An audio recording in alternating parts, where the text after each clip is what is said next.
जय श्री कृष्णा प्रेमी जनों, राधे राधे। आज के इस वीडियो में हम देखेंगे माघ मास का क्या महत्व है।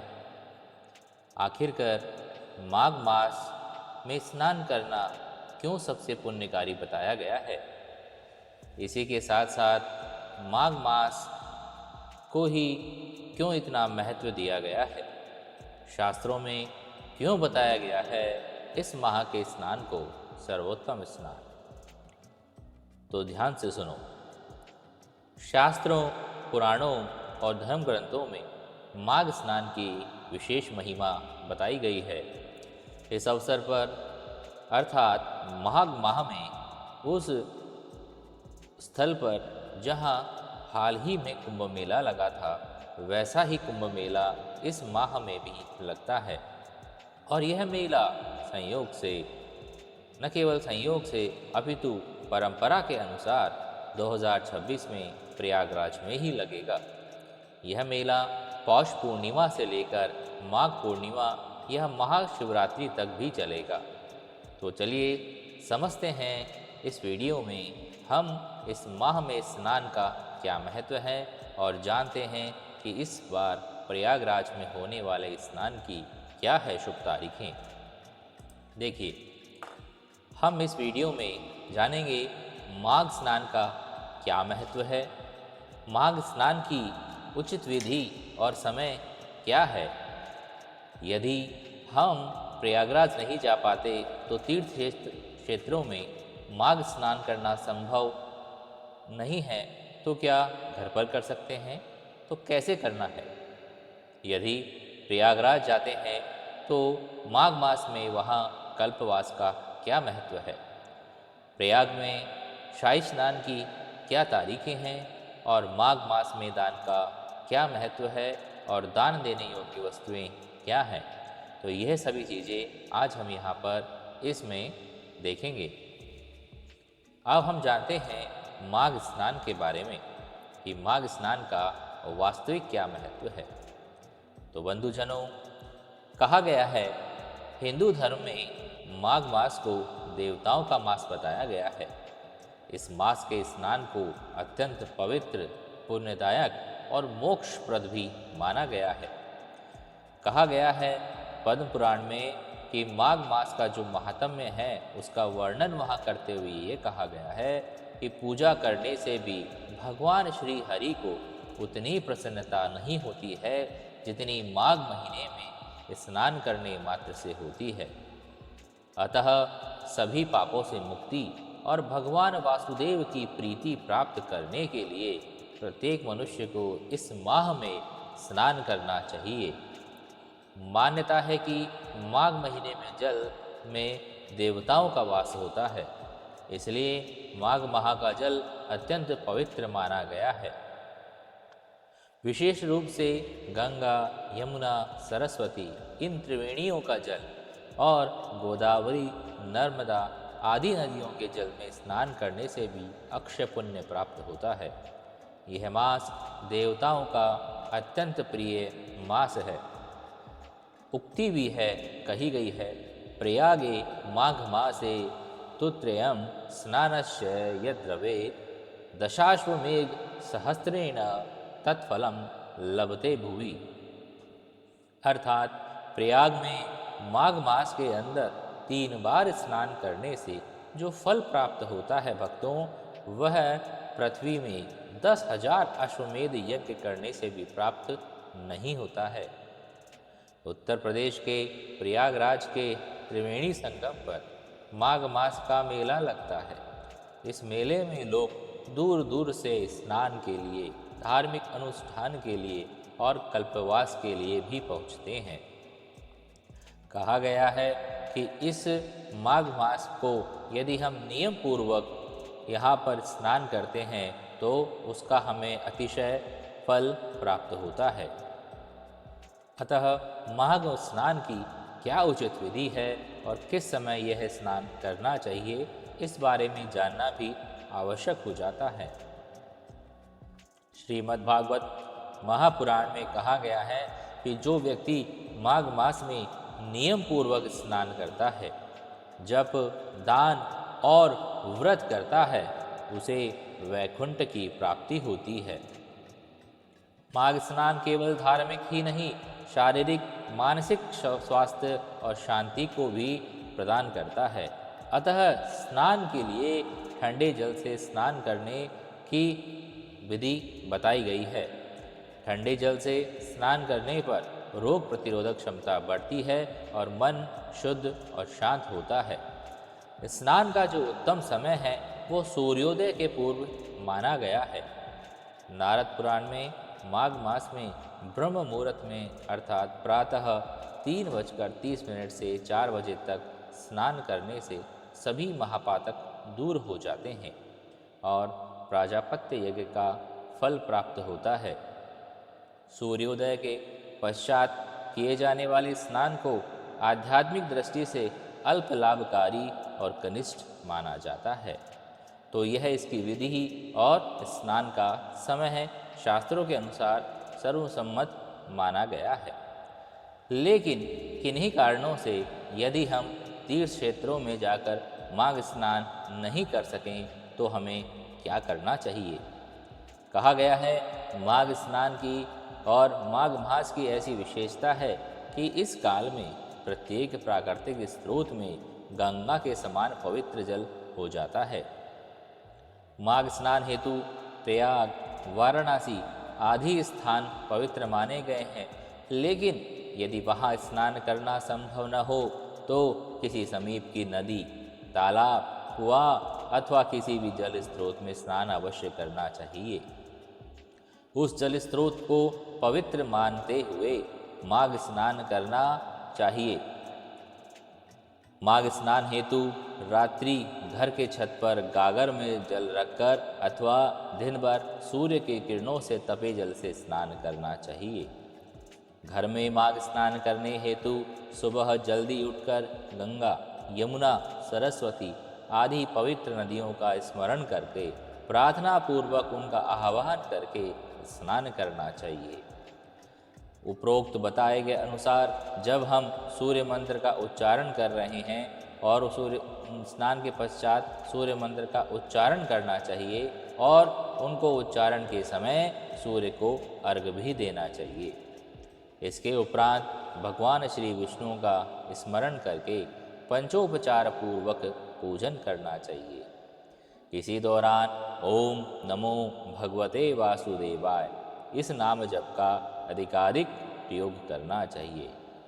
संभव हो तो उपवास भी करें, अन्यथा आपको स्नान मात्र से भी पुण्यों की प्राप्ति हो जाती है। अब कहा गया है कि इस दौरान जो व्यक्ति वहाँ प्रयागराज में जाकर स्नान करता है, धार्मिक अनुष्ठान करता है, वो उसके साथ साथ वहाँ पर एक अन्य अनुष्ठान भी करता है जिसे कल्पवास के नाम से जाना जाता है। माघ मास में कल्पवास का भी अपना महत्व है। प्रयाग में माघ मास के दौरान शाही स्नान और कल्पवास का विशेष महत्व है। पौष पूर्णिमा के दिन से ही कल्पवास की शुरुआत मान ली जाती है। कल्पवास करने वाला व्यक्ति संयम, ब्रह्मचर्य, साधना का पालन करके दिव्य फल प्राप्त करता है। मान्यता है कि कल्पवास करने वाले व्यक्ति की लगभग 100 वर्षों की तपस्या को उसका फल उसके रूप में वह पा लेता है।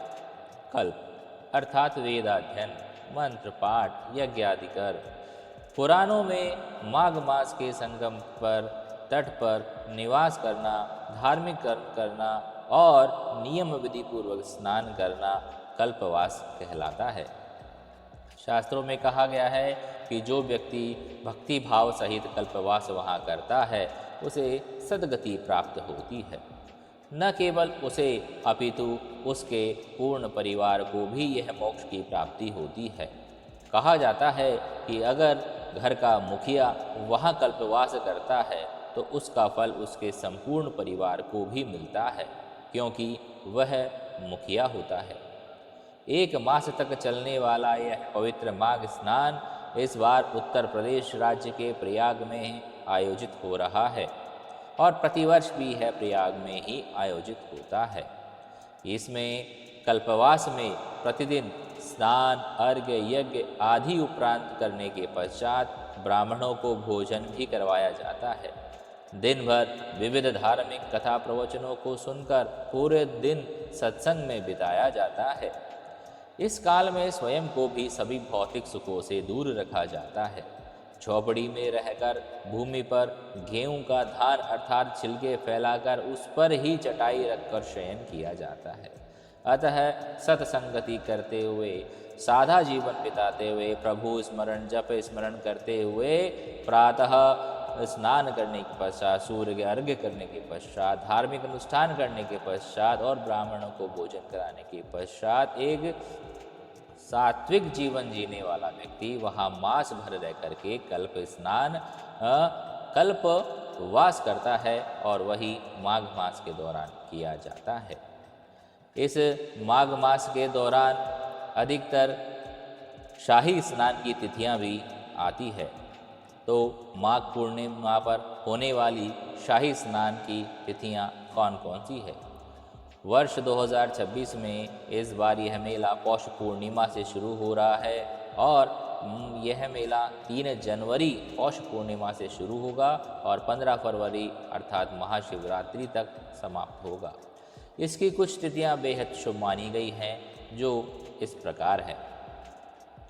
3 जनवरी 2026 को पौष पूर्णिमा का स्नान होगा।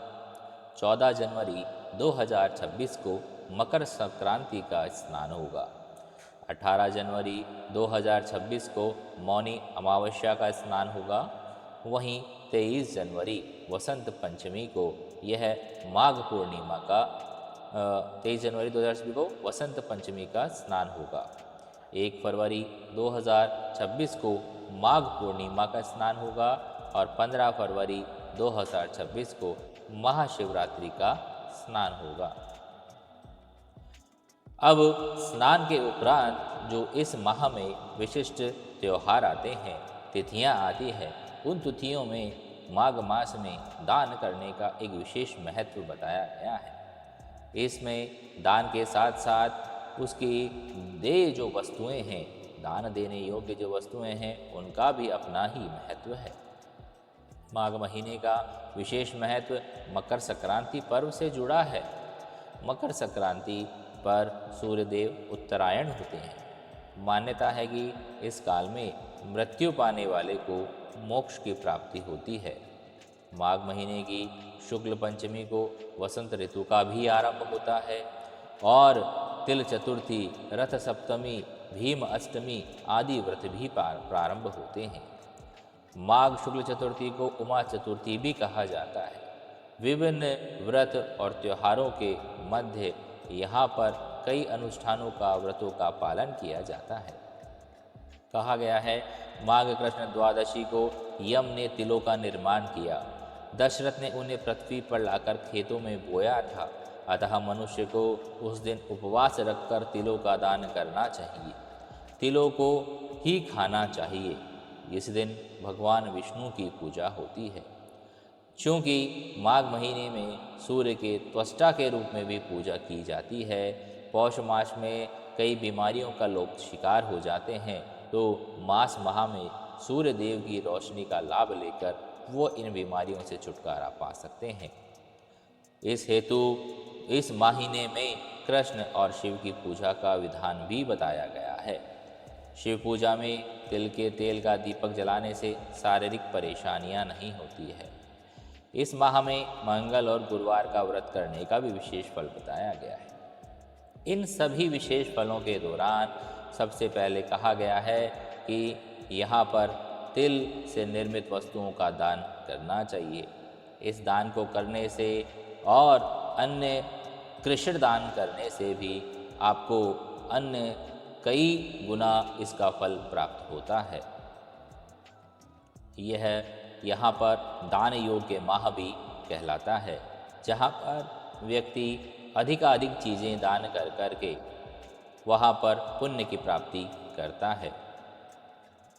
तो इस प्रकार हमने यहाँ यह जाना कि पद्म पुराण में जो बताया गया है कि भगवान श्री हरि को ये माघ माह, इस माह में होने वाले व्रतों के कारण दान के कारण, तप के कारण इतने प्रसन्न दिखाई देते हैं कि वह इस माह में प्राप्त होने वाली जो शक्तियां हैं उनसे उस यजमान के, उस व्यक्ति के मनोकामनाओं की पूर्ति करते हैं। पद्म पुराण के अनुसार ही भगवान श्री हरि को वह प्रसन्नता भी होती है जो इस मास में लोग स्नान करते हैं। माघ माह में स्नान से आध्यात्मिक शक्ति मिलती है, शरीर निरोगी रहता है, समस्त पापों से मुक्ति मिलती है और मनुष्य अपनी इच्छाओं के अनुसार फल प्राप्त करता है और मोक्ष की प्राप्ति होती है। तो सभी प्रेमी जनों, आप सभी को माघ का स्नान करना चाहिए और भगवान विष्णु की जो है अनुकंपा प्राप्त करनी चाहिए। जय श्री कृष्ण। बोलो श्री हरि की जय।